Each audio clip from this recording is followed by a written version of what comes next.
अस्सलाम वालेकुम, मेरा नाम है मुनीबुर रहमान और फिजिको केमिकल प्रोसेस में मेरा तीसरा प्रोसेस है जिसका नाम एक्सट्रैक्शन है। ये एक इंपॉर्टेंट प्रोसेस है और कॉम्प्लेक्स है क्रिस्टलाइजेशन और प्रेसिपिटेशन से। अगर क्रिस्टलाइजेशन और प्रेसिपिटेशन के लेक्चर्स आपने नहीं लिए या मिस हुए हैं तो आप मेरे चैनल पे चले जाएं, प्लेलिस्ट में फिजिकल फार्मेसी में, तो आपको मिल जाएंगे। एक्सट्रैक्शन की बात करता हूँ, ये कॉम्प्लेक्स प्रोसेस है, इस वजह से मैंने इसको पार्ट्स में डिवाइड किया और पार्ट्स में ही लेक्चर आएंगे। तो सबसे पहले पार्ट्स मेरा गोल होगा इंट्रो, थ्योरीज। जो थ्योरीज हैं वो ऐसे हमारे सिलेबस में इंक्लूड नहीं है, लेकिन इन थ्योरीज की वजह से जो आगे हमारे एक्सट्रैक्शन की जो टाइप्स हैं, जो मैसिरेशन, परकोलेशन, डाइजेशन और जितनी भी liquid liquid solid liquid extraction जितनी भी टाइप्स हैं, इनके बारे में जो थ्योरीज जो है ना वो इनकी बेसिक्स हैं असल में। तो थ्योरीज के बारे में बताऊंगा और टर्म्स ये पहले पार्ट में ये मैं आपको बता दूंगा, मतलब कि इस वीडियो में। तो स्टार्ट करते हैं। Extraction, the treatment of the plant और एनिमल टिश्यू। ठीक है, प्लांट टिश्यू में इसका मतलब होगा लीव्स, रूट्स, स्टेम, फ्रूट्स, ये प्लांट टिश्यू है। एनिमल टिश्यू में क्या आ सकता है? एनिमल स्किन हो सकती है। ठीक है, एनिमल का जो जितने भी हमारे पास एनिमल्स हैं, जिस तरह एनिमल टिश्यू मिल्क हो गया, ठीक है ना, एनिमल से जितनी भी चीज़ें जो ऑरिजिनेट होती है, मीट हो गया, एनिमल टिश्यू हो गया, ठीक है ना।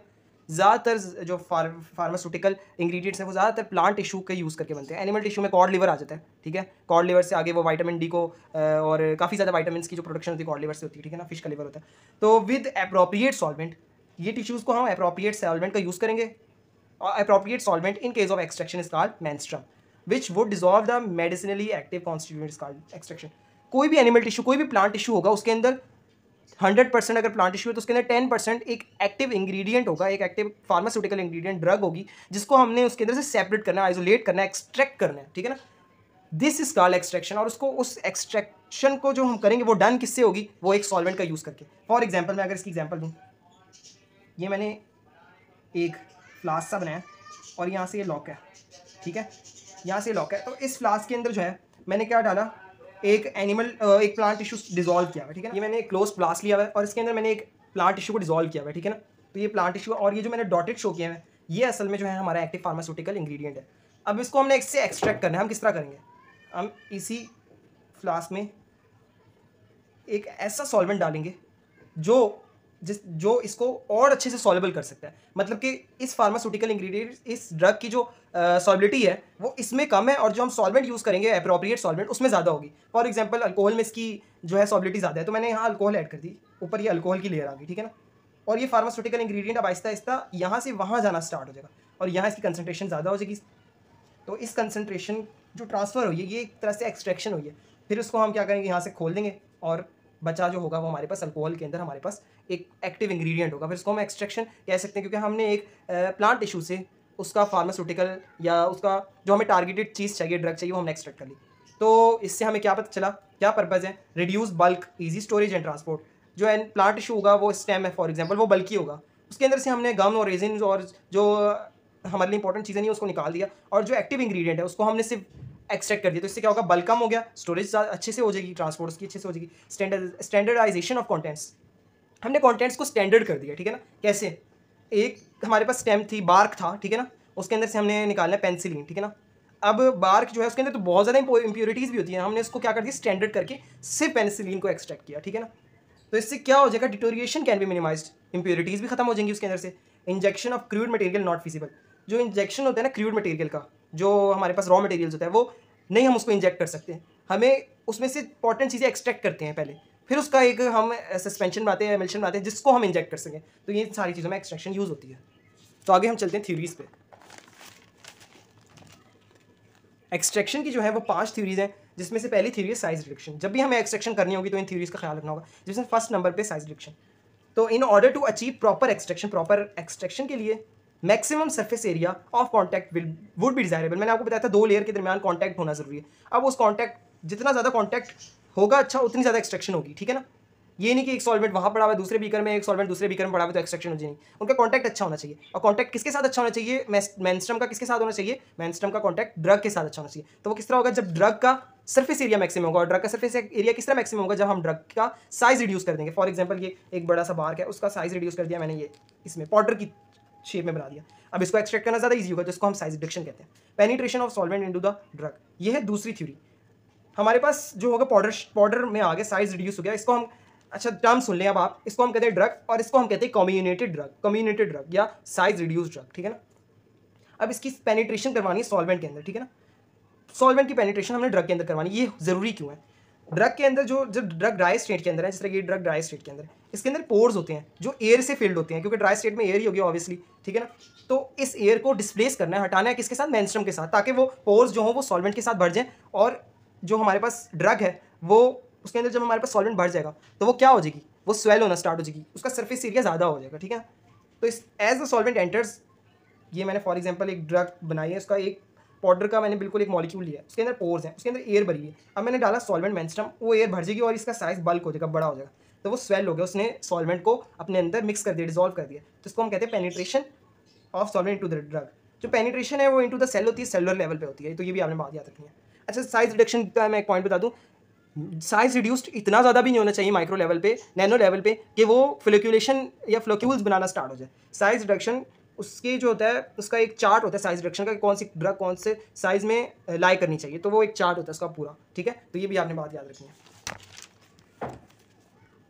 नेक्स्ट थ्योरी है सॉल्युबलाइजेशन ऑफ द कॉन्स्टिट्यूएंट्स। ड्रग जो होगी कम्युनिकेटेड भी होगी, स्मॉल साइज होगी, ड्रग के अंदर सॉल्वेंट भी आ गया, अब सॉल्युबलाइजेशन होनी चाहिए कॉन्स्टिट्यूएंट्स की। सॉल्युबलाइजेशन क्या होता है, सॉल्युबिलिटी हो जाना, ठीक है ना, मिक्स हो जाना, डिजॉल्व हो जाना। When the solvent penetrates in the cell, मैंने बता दिया सेल के अंदर हो गया, dissolution of the constituent takes place is governed by. Solvent और ड्रग का जो इंटरेक्शन है वो हो गया, ठीक है ना, लेकिन अब सॉल्युबलाइजेशन भी तो नहीं चाहिए ना, कि उन दोनों सॉल्युबलाइज हो जाए, होमोजीनियस हो जाए, इक्विलिब्रियम में आ जाए, तो उसके लिए विस्कोसिटी डिपेंड करती है सॉल्वेंट की। सॉल्वेंट अगर विस्कस होगा ज़्यादा तो क्या होगा, सॉल्वेंट विस्कस कम होगा तो क्या होगा, टेम्परेचर इंक्रीज करने से।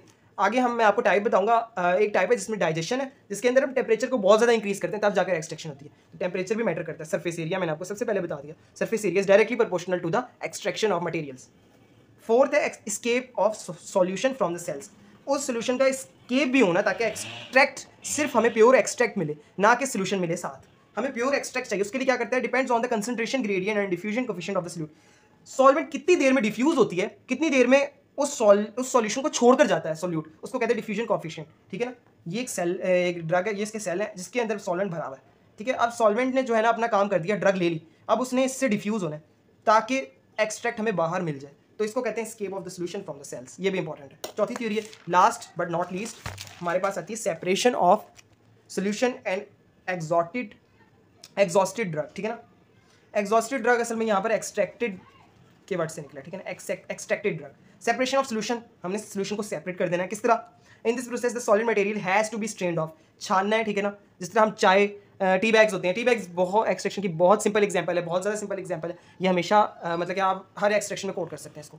टी बैग हम डालते हैं किसमें, हॉट वाटर में, ठीक है ना। यहाँ पर देखें टेम्परेचर हमने क्यों ज़्यादा किया, कोल्ड वाटर में तो नहीं डालते ना, हॉट वाटर में इस वजह से डालते हैं ताकि सॉल्युबलाइज हो जाए, जो हमने थर्ड थ्योरी पढ़ी थी। तो क्या होगा, टी बैग के अंदर से जो हमारा गोल क्या है, अच्छी फ्रेगनेंस मिल जाए, अच्छा टेस्ट मिल जाए और कैफीन मिल जाए, ठीक है ना। ये तीन चीज़ें हमने एक्सट्रैक्ट करनी टी बैग से, और टी बैग का जो हमारे पास वेस्ट होगा जिसको हम मार्क कहेंगे वो हम फेंक देंगे, ठीक है ना।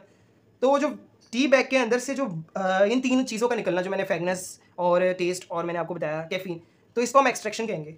ये एक्सट्रैक्शन जो होगी इसके बाद हम स्ट्रेन्ड ऑफ कर देंगे, मतलब मार्क को फेंक देंगे। As the drug absorb solvent there is residue of the soluble constituent in the solvent, उसके अंदर रेजिड्यू थोड़ा बहुत होगा, उसको हम छान लेना है, ठीक है ना। So the drug is subjected to the pressure to expel as much of the solution is possible. हम कभी कभार प्रेशर भी देते हैं, उस इस प्रेशर को हम क्या कहते हैं, इस प्रेशर को हम कहते हैं एक्सप्रेशन ऑफ द ड्रग। हम क्या करते हैं, समझिए ये टी बैग है, इसको हम प्रेस करते हैं, स्पून से प्रेस किया, ठीक है। इस स्पून से प्रेस करने के बाद इसके अंदर से जो मज़ीद हमारे पास एक्सट्रैक्ट होता है वो निकल जाता है, तो इसको हम कहते हैं एक्सट्रैक्टेड ड्रग की सेपरेशन। तो ये पांचवी थ्योरी है। तो इन्हीं थ्योरी से आगे मैं इनकी टाइप्स बताऊंगा। अब कुछ टर्म्स पे बात करते हैं, मैं कुछ टर्म्स आपको बता दी लेकिन उनकी डेफिनेशन आपको बताता हूँ। अब टर्म्स जो है वो मैंने यहाँ 6 मेंशन किए हैं, ठीक है ना। Extractives, concentrated preparation of the vegetable और animal drugs obtained by the removal और active constituent with suitable menstruum. अच्छा, एक्सट्रैक्ट्स अलग है, एक्सट्रैक्टिव्स अलग है, ठीक है, और मार्क अलग है, ये तीन चीज़ें अलग है, ठीक है। एक्सट्रैक्ट्स मैंने आपको बता दिया, जो एक्सट्रैक्ट करना है, जो टारगेट है, जो डिजायर है, जो बच जाएगा उसको हम एक्सट्रैक्टिव्स कहेंगे, और एक्सट्रैक्टिव्स के अंदर जो वेस्ट होगा उसको हम मार्क कहेंगे, ठीक है ना। सिंपल टिंक्चर्स सिंपल एक्सट्रैक्ट्स होते हैं लेकिन उनके अंदर अल्कोहल शामिल होता है, मतलब कि hydro alcoholic solution prepared from the vegetable substances. Belladonna tincture is example. Menstruum solvent use for extraction, इसके अंदर ऑर्गेनिक मेंस्ट्रम होते हैं, इनऑर्गेनिक होते हैं, जो सूटेबल, जो भी सूटेबल होगा, जिसके अंदर सॉल्बिलिटी ज़्यादा होगी ड्रग की। Mark the inert fibrous material, ठीक है ना, रिमेनिंग आफ्टर द एक्सट्रैक्शन। एक प्लांट है, उसको मैंने पानी के अंदर डिजोल्व किया, वो उसने अपना एक्सट्रैक्ट छोड़ दिया, बाकी जो बचेगा उसके अंदर एक्सट्रैक्टिव हो गए, जिस तरह गम्स रेजिन, वो हम अलग कर देंगे, वो एक्सट्रैक्टिव्स हो गए। बाकी जो बचेगा, जो बार्क बचेगा, वो हमारे पास हो गया मार्क। एक्सप्रेशन मैंने बता दिया, प्रेशर इज यूज, ठीक है ना, विद स्पून भी हो सकता है, बड़े लेवल लार्ज स्केल पे वो मैं आपको आगे चल के बताऊँगा किस तरह एक्सप्रेशन होता है। प्रेशर, स्क्वीज्ड और कंप्रेस्ड, ठीक है ना। जेलेनिकल जो होता है ये भी एक्सट्रैक्ट होते हैं, लेकिन वो ऐसे एक्सट्रैक्ट्स होते हैं जिनको हम ज़्यादा कंसनट्रेट कर देते हैं, इतना ज़्यादा कंसनट्रेट कर देते हैं कि वो ड्राई हो जाते हैं या विस्कस हो जाते हैं, उसको हम जेनेरिकल्स कहते हैं। जेनेरिकल्स और टिंक्चर्स, इनमें डिफरेंस आ सकता है। जो टिंक्चर्स होते हैं वो अल्कोहलिक प्रेपरेशंस होती हैं, जेनेरिकल्स ड्राई प्रेपरेशंस होती हैं। तो आई होप ये आपको समझ में आ गई होगी। आगे मैं आपको जो होगा टाइप्स ऑफ एक्सट्रैक्शन बताऊंगा, ये नेक्स्ट लेक्चर में आपको डिस्कस करूंगा। तो आई होप आपको समझ में आ गई होगी। कोई भी क्वेश्चन की हो आपने कमेंट बॉक्स में डाल देनी। जो रेफरेंस है वो मोहम्मद मुनीर के नोट्स है, वो आपने जरूर रीड आउट करने हैं, बुक को भी रीड करना है। यहाँ मैंने मेन बातें लिखी हैं, बाकी जो पेपर में लिखना है वो आप देख लीजिएगा। और ये कॉन्सेप्ट जो होंगे ये आपने मेरे लेक्चर से पक्के कर लेने, ठीक है। तो जज़ाकल्लाह, नेक्स्ट लेक्चर के लिए वेट करें।